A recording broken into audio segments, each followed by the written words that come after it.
Jane Wood Worley Peak. I grew up in New Haven, Connecticut.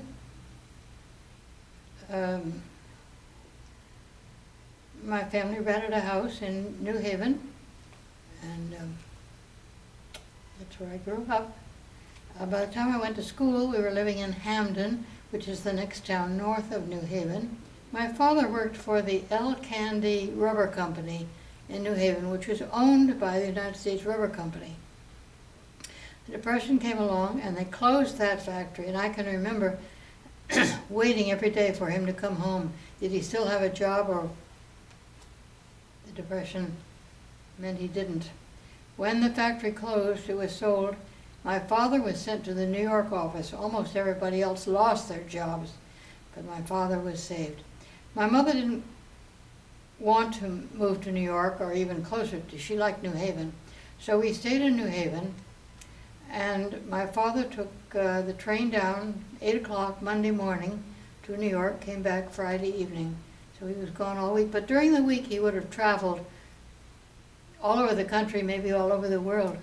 So there really was no point in our moving to New York and having to start all over again. My mother liked her friends in New Haven, and schools were good in New Haven. We were all very happy there, so we just stayed there.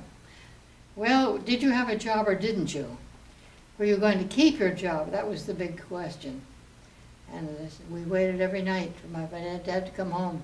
Did he still have a job or not? He was one of the lucky ones. He didn't have a job. My father was a Republican. He had no use for Roosevelt.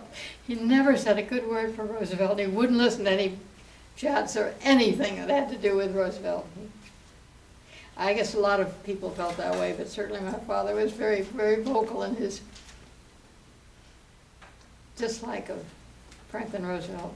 Wanted no part of him in any way. Until we moved to Hamden, the next town north, and I graduated from Hamden High School. And I lost 1 year of high school when I was ill with nephritis. The 19th of December was the first day I stayed home from school. I didn't go back the rest of that year. That was pretty tough on the whole family, but I survived, which was amazing.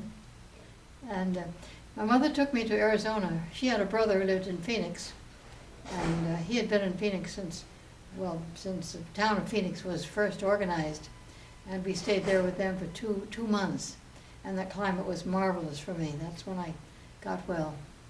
We went back to New Haven after that, back to Hamden. They were both great gardeners, and they built a house in Hamden, in Spring Glen in Hamden, and had a wonderful garden. They both loved to garden, beautiful garden. Our house was very special too.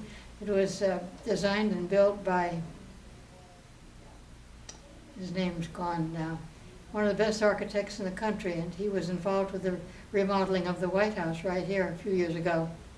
Very much involved. I'll think of his name in a while, but I can't now. But he did a beautiful job. It's the only house, there isn't another house like it in the country. And it suited my folks perfectly. We had a little stream running along one side of it. That was very nice.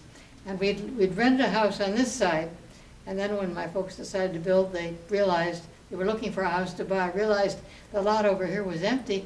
Why not buy that lot and build a house, which is what they did. As I said, there's no house like it in the country. It's all by itself. Beautiful house. My mother had 2 more pregnancies before my sister was born and survived. My mother lost 2 babies between my sister and me. She's 7 years younger than I am. And she's still, I married a Coast Guard officer. She married a Coast Guard officer too, when we introduced her to.